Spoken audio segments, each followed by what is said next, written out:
Hi, everyone. Good afternoon. I'm Kim Schonert-Reichl, and I'm here today presenting the webinar on the MDI school reports. And I'm just so excited so many of you are here. And I know we will be recording this, just so you know, so the recording of the webinar will be posted on Discover MDI in a few days. And then also the PowerPoint slides, mine will be also posted there as well. And I really do want to encourage you to take these slides and use them, make them your own as well. So I just want to just really share alike. So today we are talking about understanding and promoting the well-being of children in middle childhood, and really focusing a lot on strategies for sharing your school MDI school reports. As I said before, some of you who don't know me, I'm Kim Schonert-Reichl. I'm a professor now at the University of Illinois at Chicago. Yes, I have left beautiful Vancouver and taken a new position, but I'm still affiliated with HELP and still doing all the work on the MDI. So I'm just so pleased to be here with all of you. I'm very excited. So just to, of course, acknowledge the territory where the MDI, the work of the Human Early Learning Partnership takes place on the traditional, ancestral, unceded territory of the Musqueam people. And really want to acknowledge that territory, but also because I'm in Chicago right now, and some of you who've ever been to Chicago might not even know that the word Chicago is a indigenous word that means something like stinky onion, something like that, because it used to be like kind of onion fields here. But I am presenting today from Chicago, which is the ancestral lands of the indigenous tribes, such as the Council of the Three Fires, comprised of the Ojibwa, Ottawa, and Potawatomi nations, as well as the Miami, Ho-Chunk, Menominee, Sac, Fox, Kickapoo, and Illinois nations. So just grateful to be here. And I couldn't start without first saying Happy Earth Day. And I guess we're doing something, by doing a webinar, not having to get in our cars and drive and go to a person in place. We are respecting the earth, and but just hope all of you get a chance to celebrate this today. We are, for the Zoom webinar, we have an opportunity for having, when you see the agenda, there will be an opportunity for questions and answers at the end. So you'll be able to type those into the chat, and we will have, I think Sally and others are going to be helping with the question and answer and being able to share we have those as well. You can see the chat. So as the agenda, so it seems weird. I'm Kim. I'll be presenting just for a little while, kind of an overview background of the MDI, the Middle Years Development Instrument, and just kind of a couple of key strategies for sharing data and making sense of it. And then we are so honored to have our special guest, Kate Kerr from School District 47 Sunshine Coast, who's going to be giving us some really interesting work that they're doing there to exploring the MDI with their school community. I'm not going to tell you more. I'm going to let it be a surprise that you get. Then Kate and I will have a dialogue. And then Sally will take us just for a brief walk through this relaunch of our Discover MDI, which is essentially our MDI toolkit. We've done an entire refresh of new resources, tools, lots of exciting information. And it was just launched today, like a soft launch. So you'll be able to go there. And then, as I said before, we'll have question and answers, and then just a closing as well. Just a couple of things to take note of before we begin is on May 20th, 2021, the BC School District and Community Report data will be released. You'll get reports on those. And then around the day before, we're going to have a webinar that's data trends and highlights of that. And the title of that is How Are the Kids? BC Children's Perspectives on Their Health, Wellbeing, and Assets Before and During a Global Pandemic. So one thing just to note that I believe we have one of the biggest data sources of child well-being in Canada, because we have data this year on across Canada, about over 45,000 children. And a large number of those, we have data from last year before the pandemic. So we'll really be able to look at trends and look at cohorts and see how the kids are doing across different grade levels. And so stay tuned and please join us for that next webinar. So just to begin, the Middle Years Development Instrument comes out of the Human Early Learning Partnership at UBC, which is an interdisciplinary research institute. And the vision of HELP is all children thriving in healthy societies. So this kind of just gives you an idea of our focus of really how do we help children thrive. We have an entire suite of tools to look at children's well-being across the lifespan, or at least during childhood and adolescence. And today I'm focusing on the Middle Years Development Instrument, which is actually grades 4 to 8 now. That's one important area. And we also have the TDI, which is the Toddler Development Instrument, the CHECK, or the Childhood Experiences Questionnaire, the EDI, the Early Development Instrument, and then the YDI, which is actually being piloted this year across a few school districts. But today I'm focusing on the MDI. We also have an Aboriginal Steering Committee, which we are so grateful for at HELP. For over 15 years, we have a group who really advises us and counsels us on all of our data and how we move forward with it. And I have this amazing team today who are behind the scenes, all here, Merritt, Kim, Maddie, and Sally. So just so grateful. So you've probably, any of you who have worked with our MDI team probably have seen emails from them and notes and things. So it just gives you a bit of, you get to see, put a name to the face. What we hope to do, is really in looking at this MDI data that we see ourselves as being able to have a positive impact and make a difference in children's lives. And that all of this, all the data I'll be talking about and even making sense of it is how much is based on research and evidence informed, and that we should, really capitalize on our collective expertise and wisdom to learn from children's voices. And I want to keep on reiterating this idea that MDI data are really from learning from children. There are teachers, and they can help us know how they're doing, and we don't know otherwise unless we ask them. So now, especially do we, as anyone knows, we really need to focus on the well-being of children and how they're doing during the pandemic. Certainly now more than ever, there's really been a whole focus on that.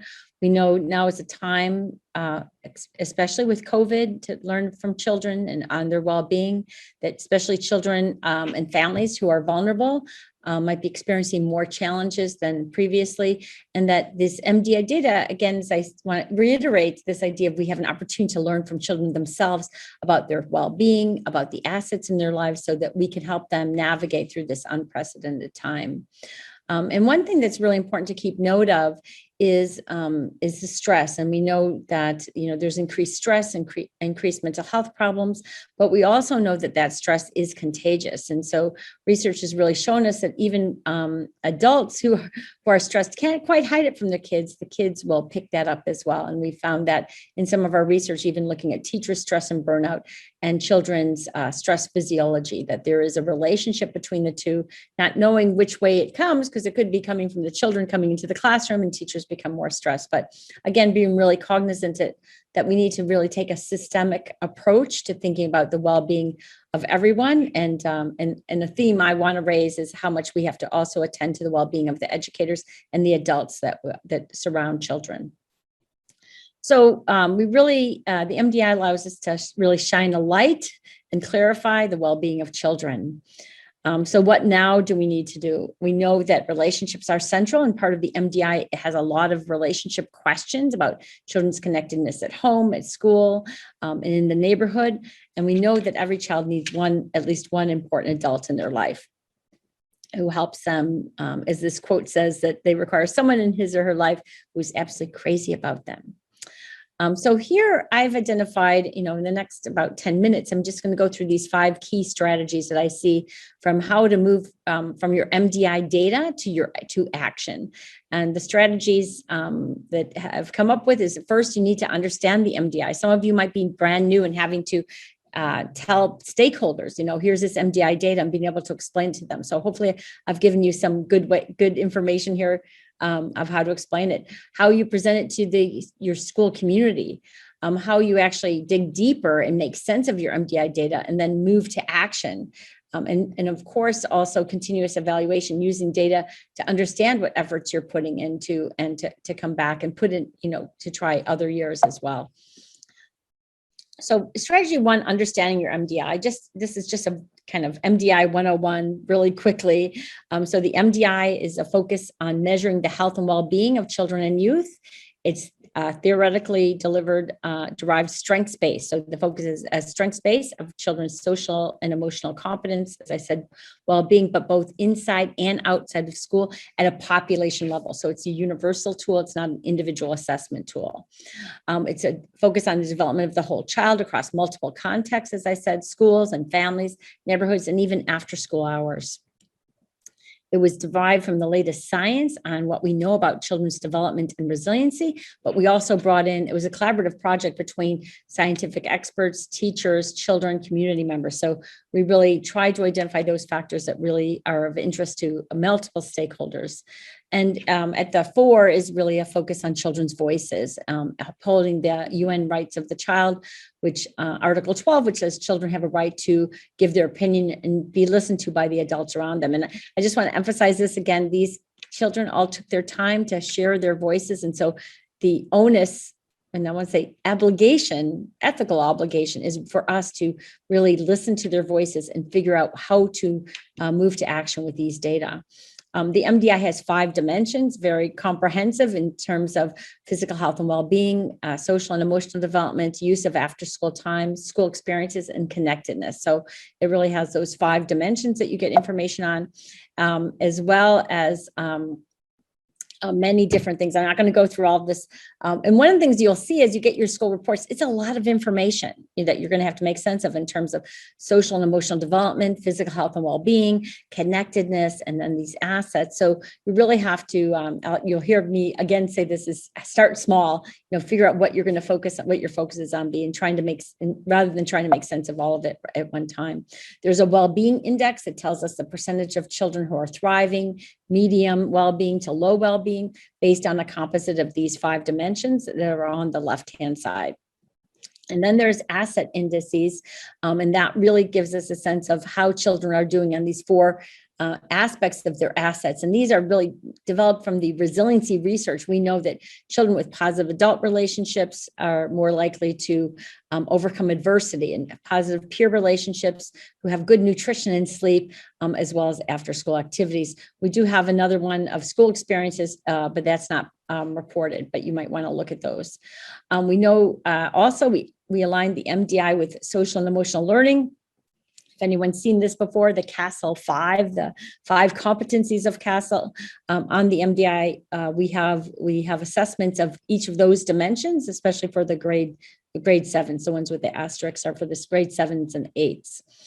And then the MDI is aligned with the BC curriculum. What we know is sort of the new, I guess we don't call it new anymore, but the personal and social competency it aligns with. And here's just a diagram that shows you what dimensions of the MDI are connected to the dimensions of the personal and social competency. So strategies 2 and 3, I put them together, is, presenting your MDI data to your school community and digging deeper. So here's just a couple of tips about that. I first want to say, I feel like I need a drum roll. I hope someone's doing a drum roll, please. This is the biggest year of MDI implementation that we've had. So we've had data now on over 35,000 students. I have to put my glasses on. Yes, almost 36,000, just a few more. And across Canada, over 45,000. So this is the biggest year yet.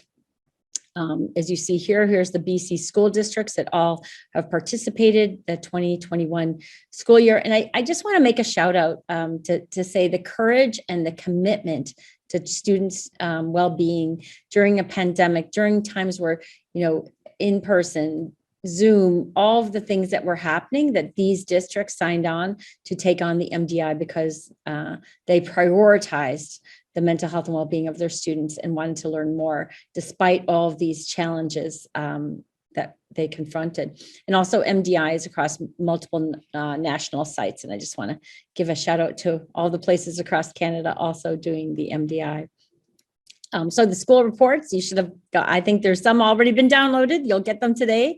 Many been shared. So each individual school has a report of the children who participated. So really, in terms of your mindset, start thinking about how you can use MDI really as a spark for conversations about children's well-being and assets in their lives. So really, how could this just surface? Like, how do we need to talk about this? What does this mean? And then also, as you prepare to look at your MDI reports, reflect on your students in your school community. Think about your context. What have you been doing in your school that might have influenced the MDI results? As you move forward. Here's some just questions you can look at. What jumps out at you? Which results really resonate with you? Which assets would you, in your staff prioritize? Which ones align with your current goals, and which of the assets in your school community is a strength or which are a stretch? Some other strategy to presenting your MDI data, questions to consider: how can you generate the conversations about the MDI? Will data be used? Who is your audience? And really, different audiences might require different things. Like for parents, it'd be interesting, some of the data about children's lives at home or their screen time, things like that. And then what's the best way to share those data? And also, as you dig deeper into your data, to really think about what are some of the key themes, like what are some themes that you really pick out that you really want to emphasize, and how do the data relate to what you're already doing in your school? So here's just a quick sheet. I'm sure Sally can point you where it is. Here's just a quick thing as you get together staff, or other stakeholders I'm surprised about, and have them go through these. And here's things I'm not surprised about. And here's another way from a data workshop to think about gathering around one dimension in a station, like maybe just focusing on children's connectedness to adults, and then say, what are one or two strengths that have emerged, or a couple of challenges or curiosities. And I want to say what we've learned over the years and presenting your MDI data, I know the tendency is sometimes to go for like, what's the worst thing that's happening? Like, what are these things? Why are the kids saying all these negative things? Or looking for those challenges or those stretches. What we found is really important to start with some strengths. Again, using that lens of what are some things like, oh, look at this didn't change from last year. Well, that's interesting, and to try and start with that strengths place. And we really try and think of using data as a flashlight to shine a light on some things rather than as a hammer to push down and say that shouldn't be happening. And always, I think that what we know is how important it is to measure the light and not just the shadows. And what I really believe is critical is to, using the MDI to discover the lives of children during this critical time, and approaching the data with curiosity, with a sense of discovery, with appreciation and self-kindness. I think as adults, we've been working so hard to make sure the kids are okay. So really approach it with that self-kindness in mind, I think is a really critical thing. And finally, numbers 4 and 5, moving to action, making a plan, using continuous evaluation, coming back and doing the MDI across several years, as you move forward, to think about how we can try and test our efforts, put in new activities, and think about what's going on next. And I think, you have to decide on what are our next steps of where we're going to go next. And this opening the doors for the opportunities. The MDI are the catalyst for conversations and new initiatives and new plans. So something, really what's something that you're already doing that you want to continue to foster, like this came out as a strength in our MDI, like our connectedness to adults in schools. Let's make sure we continue to do that. What are we doing already to strengthen that? And then maybe an idea you're interested in exploring further. If you have to take anything away from this, is to always think big and start small.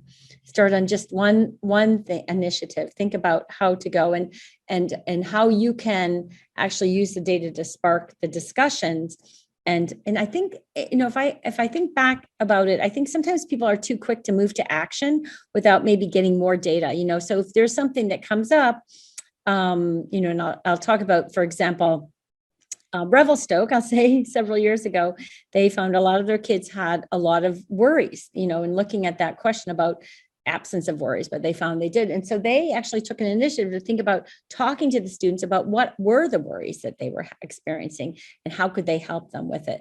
So I think, sometimes you need to do a little bit more data, and consider the influences. You have ways you can incorporate MDI data in all sorts of things, from grades and community strategic plans and so on. And I think, what I love this quote, and before we move on to Kate in a second, I'll just say that this is inspirational to me, because it's really thinking about, you might say we're just a few people, or the kids have home, they have all these other things going on. But I really, say this, never doubt that a small group of thoughtful, committed citizens can change the world. Indeed, it's the only thing that ever has. So learning from students, that's what MDI is all about, and how important it is to engage them. And so now I have the great pleasure of introducing Kate Kerr. We're so excited to have her with us today. She's the Director of Instruction for Inclusive Education, Inclusion Support Services for Sunshine Coast. She is responsible for leading and supporting students' well-being in many ways, including counseling services, inclusive education strategies, mental and physical health.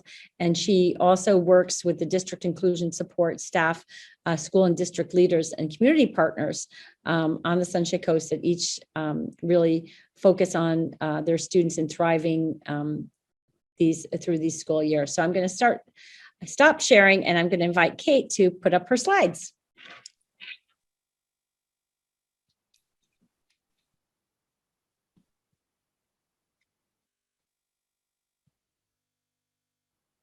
Hello, everyone. It's so nice to be here today. Thank you, Kim, for that long introduction.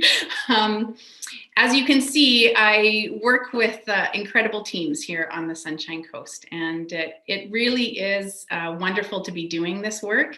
And so much of what Kim has said really resonates with us here on the Sunshine Coast. So I have the honor and privilege of coming to you from the Sunshine Coast and the unceded and ancestral lands of the Sechelt and Squamish people. And today, it's just an opportunity for us to share our story about the MDI and strengthening engagement by embedding the conversations into our classrooms. And Kim talked about that spark. MDI data being that spark for conversations. And that's what's really led us on this path. So as a district, we've been really fortunate, actually, that we've been using MDI data since 2012. And that being said, though, the more that we work with it, the more that we learn, we recognize that there is so much more beyond the surface. And so since 2020, we've really started to try and explore additional opportunities and possibilities of how we can strengthen that engagement. We've been really fortunate that we've had help to do this. So we had the BC Children's Hospital Rural Grant, which brought us the wonderful expertise and SEL experts of Gail Markin and Alex Gist. And so they have certainly been supporting our work, along with Kim and the whole team at HELP as well. And I have to say the other strength has really been we have a district counselor here, Vanessa Marie, who has been part of a team of two, I guess, at the district level, working to implement and move forward our use with the MDI. So really thankful for all that support and engagement. So we have been using the data to inform our decisions, like I said, since 2012, and it is really important that we've been able to do this. So it's informed our strategic plan, our school growth plans. We've shared the data with our trustees, our DPACs. We've had an opportunity to share with our community partners, apply for grants with the data, which has then led us to be able to provide supports and structures for our students. So it's a really valuable practice, and I know that Kim mentioned it in her piece, that making that connection between data-informed decisions and for what we're doing to improve the lives of our students. So, however, we found there was a bit of a gap. So on one side of this chasm, you can see that we were implementing the middle years development instrument in our schools at grade 4 and 7. And then on the other side of the chasm, the adults were using the data. But in between, we wanted to bridge that part. Our student and staff, are they engaged, and how much are they engaged?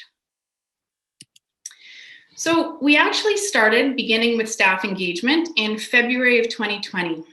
And with Gail's help and through the website, through MDI, who have amazing lesson plans actually for really walking you through the steps for exploring the data, we brought together our school-based teams. So we had our principals, our inclusion support teachers, and our counselors at both our elementary and secondary schools come together in team and look at all the different dimensions from the district data. It was the excitement and the energy was palpable, and people were so interested in learning about what the students had been saying. So that was a really important piece, was building that excitement with those key leaders in their schools. The other piece that we did is that we had an exit slip as part of that workshop. And what that exit slip did is that each school collectively had to think of or reflect on what they had learned, what they had seen, what they were interested in, but then they had to make a plan and say, what would they like to do with the data next? What would be their next step? And what support would they need to be able to do that next step? So in the building of engagement, that was step one, building that excitement and purpose targeted to key leaders within the school setting. And then, as you all know, COVID hit, we arrived in a pandemic, and that put a stop to all our work, as I'm sure it did for all of you, while we all pivoted. Now, once schools reopened and there was a little bit of time to stabilize our system, we looked again to the work with the MDI that we had already started. And what was so wonderful is we had all of those plans from the school. And we were able to go through those plans, and the theme that came up is that schools really wanted to engage their students more in the conversation with the data. So it also provided us a focus. So as a district, student voice is really important to us. It's part of our strategic plan. And here was an instrument that was student voice every year.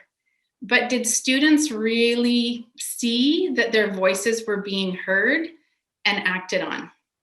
Now, as an aside, with the expansion of the MDI into multiple grades, we did make a shift this year. And so we did the MDI in grade 5, 7, and 8.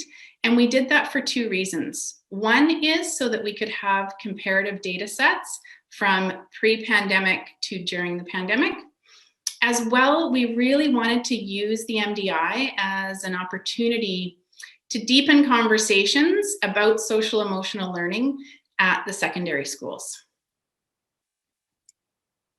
So our plan, which we started in January, was to do a pilot lesson with a grade 8 class. The reason to do the pilot lesson was that it would then inform our next steps in actually planning the pre-implementation lesson and the post-implementation lesson. So again, with Gail and Alex's help and with Kim and a great classroom teacher who was willing, we went in and did an overview with these grade 8s of the MDI and then had these students generate questions. And Kim at the time was in New York, so thank you, Kim, for zooming in from New York. It was like having a rock star in our midst. And she answered and engaged students in a conversation. Then myself and Vanessa and the classroom teacher had a follow-up conversation where students could ask questions that was more directed sort of at the school level or at the district level, and how we were using MDI in our action plans, sort of in that smaller context. So that higher level conversation with Kim about the MDI, and then a more contextual conversation with us. Now, because it was on Zoom, we recorded both of these conversations. And this process actually really helped us connect data to action for the students and it helped shape that pre-lesson plan. And we also had a video to use as a potential resource. So we have the pre-lesson plan before the implementation. It gave an overview of the MDI, how is the MDI used in action, and understanding assets. And what's so key, I think, as part of those lesson plans, when I think about the teachers that have used them, is that they clearly connect to the big ideas and core competencies, really showing that this is already part of the curriculum and what teachers are already doing in their classrooms. So we did staff training. We had 2 after-school sessions, each for 1.5 hours for elementary and secondary for our classroom teachers. And then we also included all of the school-based team staff who had workshopped the district data a year ago because they were going to be supporting the process in their schools, because you always need champions as well. We went through an MDI overview, we walked them through the lesson, and then we reviewed resources. The other piece that we built in that's been really important is the feedback from the teachers. So we wanted to hear, how did these lessons go? How did the students respond? Was the training helpful? And in general, what came back was that it really generated excitement and curiosity. And students wanted to know, when do we get to see the data?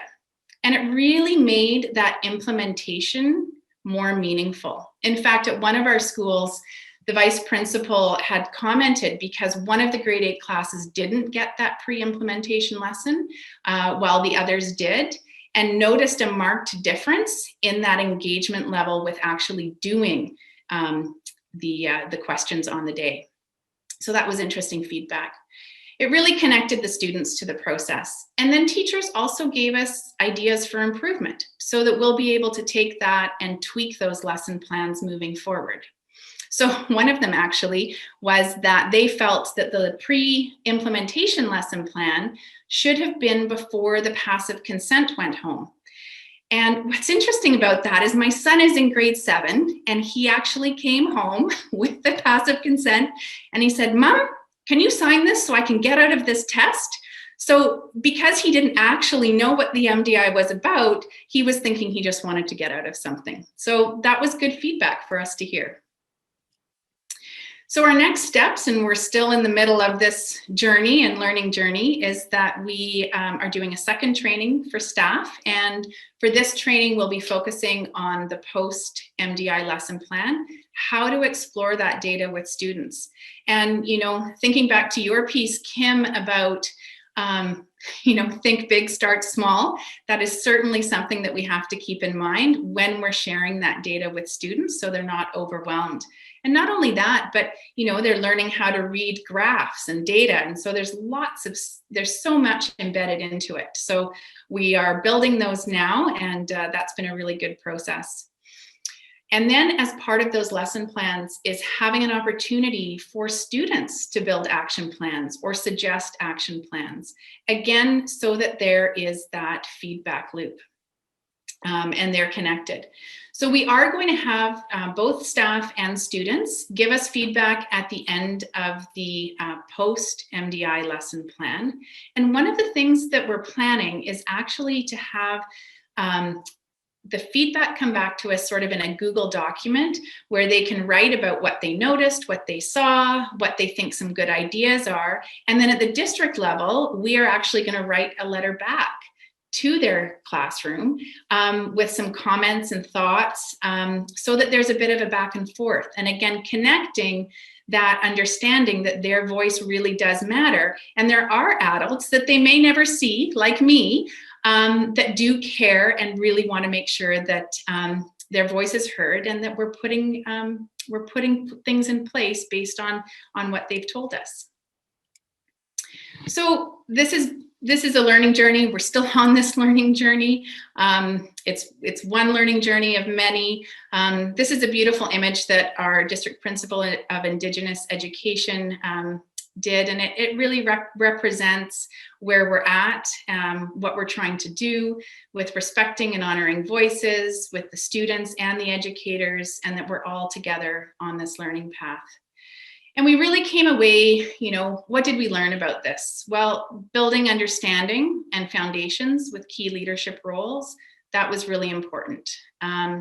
Engaging staff by engaging students was another really key piece that we felt was important. And providing a structure for feedback and improvements, so classroom teachers knew that their voice was being heard about how we can improve those lessons that they can use in the future. Those school plans that I talked about, and I see that as something evolving as we move forward in this journey. And really, and again, this leads to what Kim was saying about the conversations. It's about having those deeper conversations. The MDI is a tool to have and start those conversations. And it's not just about the data. And really, that's the tip of the iceberg. It's the conversations about the data that lead to promoting resilience. And really bridging that connection between student and staff well-being. And that was an unintended consequence. But that's what we find when we work with our students about resilience and assets. We reflect on our own resilience. And no better time to do that than during a pandemic. But when we're all involved in conversations about well-being and building resilience, we foster a shared vocabulary and become more aware of ourselves and what contributes to our wellness. So this work is really meaningful, and Kim's passion certainly has spread far and wide. And I end with gratitude. I end with gratitude for Kim, her team at HELP, for Gail and Alex and Vanessa, and all of the staff here on the Sunshine Coast who have really embraced this learning journey, and knowing that there is still much more to learn and explore. So thank you for listening to a piece of our story. Thank you so much, Kate. So inspired by your work that you're doing there. And really, my first kind of comment or observation is you're using the MDI as a intervention. Basically, you're using, by engaging the students beforehand, everything you talked about, getting their feedback of what you could have done better.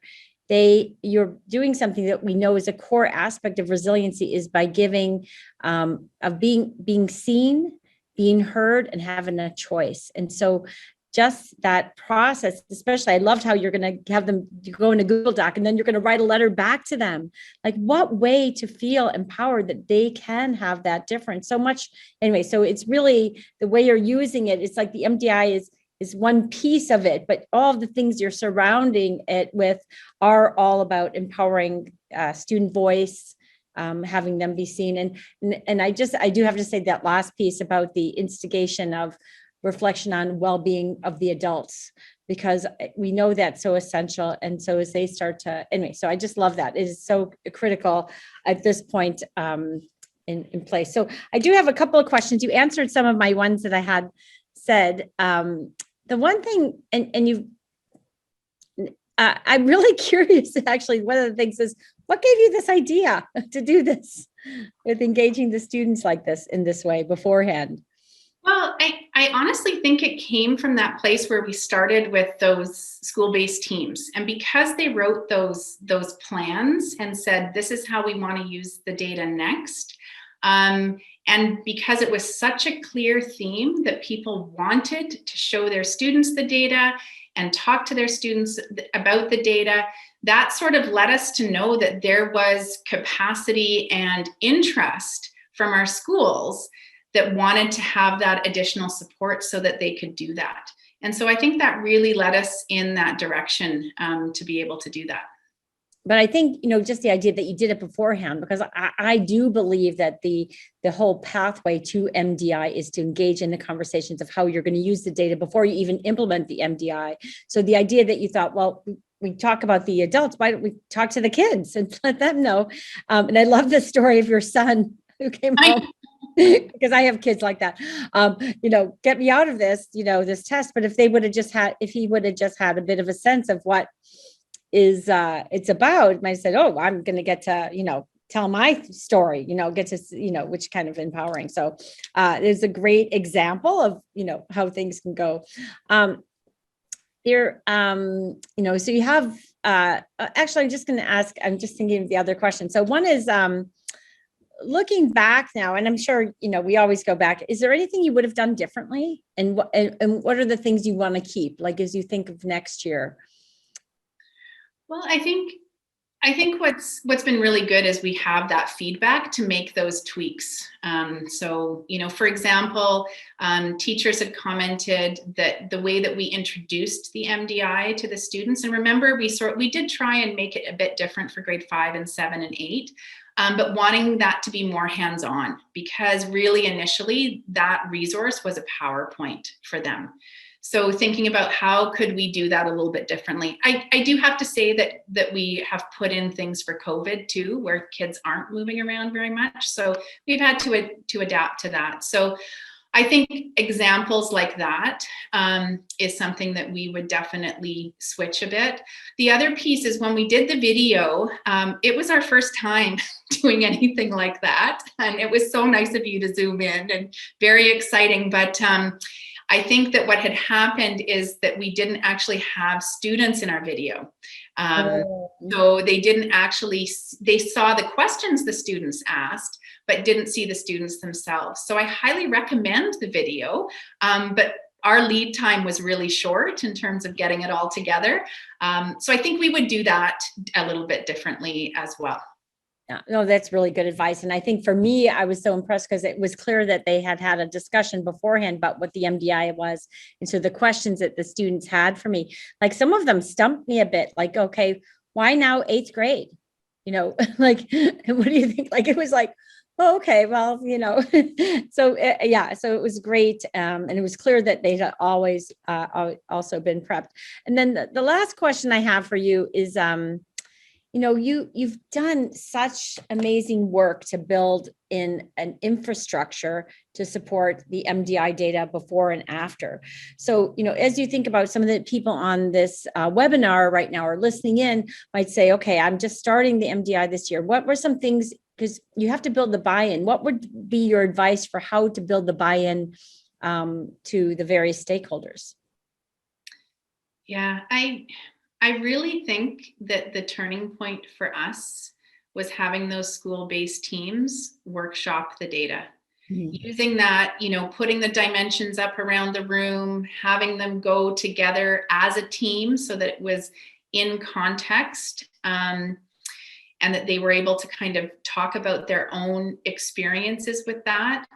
That alone really sparked the enthusiasm and the excitement. And then once you have, your principals, your vice principals, those other support staff, like your inclusion support staff and your counselors on board, really recognizing how rich and valuable the MDI is and all the possibilities where it could lead, that really started the ball rolling. So I think gaining that capacity first and having those champions in schools then made it a lot easier to then roll out to all those classroom teachers and then ultimately the students. And we hope to just continue to build that excitement. That's amazing. And it'll be, of course, very interesting this year. So thank you so much, Kate. I think the plan now is, Sally, just take a few minutes to do a big unveiling of Discover Mdi, which really, for some of you who are new to this, is, right from the start, it was so critical to have tools, resources, all sorts of things, sort of a treasure trove of materials for you to be able to use the MDI and not have to just come to a webinar. So Sally, do you want to unveil? And I'll let you do. I absolutely do, Kim. What a fun job I have today. And I will say this is a much joint effort, as usual, with a large help team and lots of our partners helping us with this new relaunch. Is everyone seeing my screen? Yes, I'm going to assume yes, unless I hear otherwise. Yeah, I'll say yes. Perfect. So for those of you who have been working with the MDI for some time, you might know about our tool called Discover MDI, a field guide for well-being in middle childhood.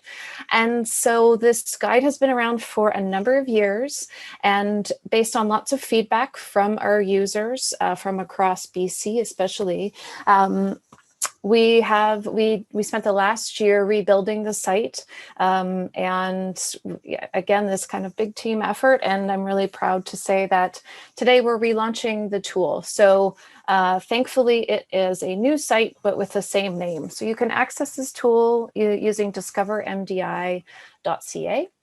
And again, the site went live late last night, and it's ready for you to explore. I'm going to provide just a really brief walkthrough of the new site and point out a few key resources that really relate to today's topic that both Kate and Kim touched on around, engaging others and using school data as really that touch point for creating space for dialogue, trust, and collective accountability.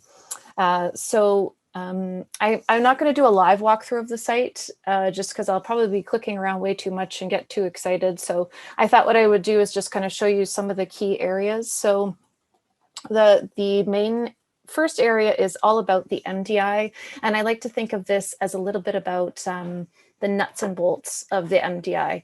And so here is where you'll find, information that answers questions like, why do we want to better understand children's experiences in the middle years? Why is this so important to the work that we do in school systems? And you'll also find key information about the MDI itself and clear and concise information on what the MDI measures, every single measure, as well as research that backs up why we measure it. So that's our first section. And again, Kim, just jump in here if you want to make any sort of key notes there. Lots of videos describing some of the key aspects of the MDI that can be used and shared across your work as well. Data and reports is our next section. So really this section provides all the information you'll need to fully understand the data cycle from data collection through to reporting and how and where to access all your different types of MDI reports, regardless of where you are where you are in Canada, whether you're in BC or other provinces or territories who are also participating in the MDI. And I think that's actually a really important point. We're really hoping that this is kind of version 2.0, but as this site develops over the next 6 months, we are really hoping to ensure that this meets the needs of our MDI users across Canada, not just in BC, so that some of the stories that we have to share really reflect the experiences that we're hearing about from across Canada. So I'll talk a little bit more about that in a bit. So that's where we're at here. And then you'll see lots of, clear examples of what kind of reports are available to you and how to access them. Using the MDI is a very exciting and new section that really provides information on key considerations for sharing and exploring data with others. So if it's your first time getting started with MDI data, or whether you're old hat at this and just need a fresh set of resources to kind of help you engage your audience for the third year in a row, this is really the place to find really good tools no matter where you are on your journey, is what we like to say, whether it's your first or fifth year. Hopefully there's something here for you that can support you to continue the work that you're doing, or really have the confidence and tools to get started to move forward with working with your data. And you'll also in this section find learn about, so here's our getting started, learn about ways that others have used the MDI to make change. So we've split this into two sections here, this making change with the MDI, and we provide examples of making change in two key contexts. So in school systems and between school systems and community partners. And so plenty of examples from across the province on how MDI has really supported change over time. And again, more stories to come by September 2021 that really will highlight the diverse opportunities available to you working with MDI. So actually, that's a good plug. We'd love to hear from you. If you have anything, any initiative you're working on, we'd really love to hear from you and help profile some of the learnings you've had along the way and some of the areas where you feel this work has had impact. So you can see some of these stories here, and many of them have videos or resources that are connected to each of the stories. One of my favorite sections here is this new MDI Essentials under our resources tab. This is really where you can find, the top, I think, 6 resources that you'll need anytime you're looking for key MDI resources. So our companion guide, which gives a really in-depth overview of each measure and how it's analyzed, and how the results are tabulated, as well as our important quick sheets, which give a quick, brief overview of each of the measures and are really great for printing or sending out to people that are working with data that you're hoping to share that with, and some slide templates that can help you build your first MDI slide deck for sharing. Yeah, I just was going to add, Sally, that's such an important piece, because really go and look at this section, because there are so many things that are so easy to use, and sharing the slides, what we tried to do is provide as much to make it as easy as possible. So these and these quick sheets also have recommendations for putting things to action. So it's not just like it's a summary of the research, but also steps to do and things like that. Very practical guidelines. Absolutely. Thanks, Kim. Oh, Kim, you can keep your video on. Stay with me here. Okay, and so in this same section, we've got a series of videos and webinars. So we've got some great foundational videos that, again, you can use to learn a little bit more about the MDI, nice, quick, snappy, that you can also put in presentations if you're trying to get, a little bit more understanding for a new group to be using the MDI, some great community stories, as well as webinar recordings. We've done many webinars over the years, and for those of you who know, I've been with Kim for many of them, and they feature many of our great guests like Kate today. So today's webinar and the conversation between Kim and Kate will get up there pretty soon as well. Worksheets, a lesson plan, as well, very much the foundation for what Kate and her team worked on, and we hope to get their example up on the site as well so that others can learn from that. And a series of workshops that Kim also highlighted a little bit earlier. So Kim, unless there's something else you want to add, that's all from me about our new relaunch. I'm again really grateful to a few key people who never get to come out from behind the scenes. So Jeremy Alexander, Ada Lung, Alex Gist, who is no longer with HELP, but again with PHSA, and Amy Mullis and the team at HELP, who's really been essential for getting this off the ground. It really has been an amazing team effort in putting everything together, and really want to say that the whole relaunch and redesign of the Discover MDI really came from feedback from all of you out there. We really went to see what we could make to do, what additional resources we could provide, how we'd make the site easier. And there was a lot of time spent just making sure that it was going to be very responsive to what people need. And of course, in the future, of course, it's such an amazing thing, but, I'm of course thinking like a section for the students, for parents, we'll eventually have, just so you know, but anyways, please go and visit. So we do have some time for questions, and I could say, Kate, you could come back in if you want to show yourself here. So we have, about 6 minutes for questions, and I'm hoping, am I reading them? I'm trying to remember who's Kim? I think I'm reading them. Oh, Sally, yes, which I see just I see lots of lovely feedback. Okay, I've got one here from Stacia. I think is a question. As you both know Stacia very well, I believe, from Sunshine Coast School District. Are these conversations about the data also an opportunity for students to offer suggestions and solutions they see to increase student well-being?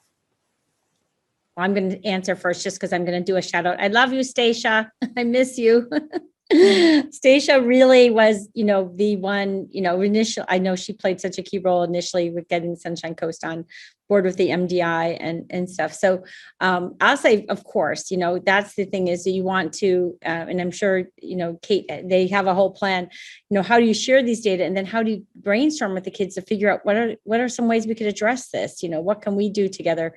And of course, they have to be part of the movement forward.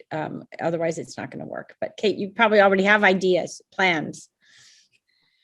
Well, I think it's a really good question because it's part of that post MDI lesson plan. So once they've workshopped the data, then the students are going to think about actions. So what they think should potentially happen. And I think the idea right now is to build it into that Google Doc so that there's some back and forth. So of course it will go to their, school, their teacher, their principal at that level, but also for us at the district level to see what students are saying about what they think should be future actions to support well-being in the district and for them. So again, really wanting to connect that we heard them and that we're acting on what we heard. And so I think that'll be a neat little loop that we go through later on in the spring and into the fall.